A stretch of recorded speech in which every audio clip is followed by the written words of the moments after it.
আমাৰ 50,000 ৰিক্ৰুটমেণ্ট হ'ব 7% hills type reservation আছে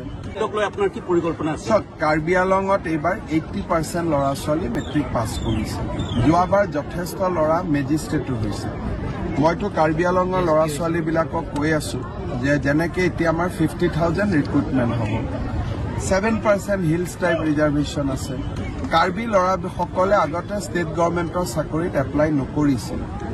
মই তেওঁলোকক কৈ আছো যে সকলোৱে আবেদন কৰিব লাগে কাৰণ অকল কাৰ্বি আলঙতে নহয় গোলাঘাট নগাঁও চবতে চাকৰি আছে হিলছ টাইপৰ পোষ্টবিলাক খালী হৈ থাকে গতিকে সেই সজাগতাটো আমি আনিবৰ কাৰণে চেষ্টা কৰি আছো আৰু বাকি কমিউনিটি অসমতো তেনেকুৱা কোনো কথা নাই সব কমিউনিটি এপ্লাই কৰিব পাৰে স্যাৰ ডিফু মেডিকেল কলেজখন এখন ৰেফাৰ মেডিকেল কলেজলৈ আঠাই গ'ল স্যাৰ এতিয়া 5 বছৰ হোৱাৰ পিছত পোষ্ট গ্ৰেজুৱেট এই বছৰ আমি ডিফু মেডিকেলত পোষ্ট গ্ৰেজুৱেট এপ্লাই কৰিছো এখন মেডিকেল কলেজ কমপ্লিট ডাঙৰ হওঁতে 10 বছৰ লাগে কাৰণ প্ৰথম 5 ইয়াৰ্ছ MBBS তাৰ পিছৰ বছৰ MCI পোষ্ট গ্ৰেজুৱেট খুলিব দিয়ে যিবিলাক ব্ৰাঞ্চ আছে সেই ব্ৰাঞ্চৰ পৰা ডক্টৰ পাছ কৰোঁতে 3 বছৰ গতিকে যেনেকৈ সন্তান গৰ্ভত 10 মাহ 10 দিন থাকে তেনেকৈ এখন মেডিকেল কলেজ ডেভেলপ হওঁতে 8 to 9 ইয়াৰ্ছ লাগে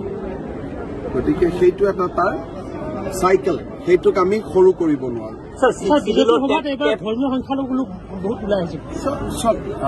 সংখ্যালঘু হওক সংখ্যাগুৰু হওক অৰুণোদয়টো সকলোৱে পাইছে চাকৰি মেৰিট বেচিছত সকলোৱে পাইছে গতিকে মই ভাবো যে সকলো শ্ৰেণীৰ মানুহে বিজেপিৰ প্ৰতি আকৃষ্ট হৈছে আৰু ভাল চৰকাৰ দেশত শান্তি আছে কোনো কনফ্লিক্ট নাই কাজিয়া পেচাল নাই গতিকে মানুহ ডেফিনেটলি বিজেপিৰ ফালে আহিছে বা আহি থাকিব স্যাৰ 6 শিডিউলৰ টেট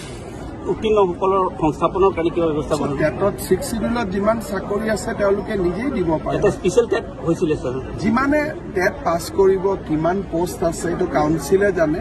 আমাৰ কাউন্সিলে তেওঁলোকৰ ৰিক্ৰুটমেণ্ট দিব পাৰে আমাৰ তাত কোনো কথা নাই SIUক লৈ এটা SIত একো নাথাকে যদি যিমান পোষ্ট সিমান যদি চাকৰি হয় SIত প্ৰব্লেম নাই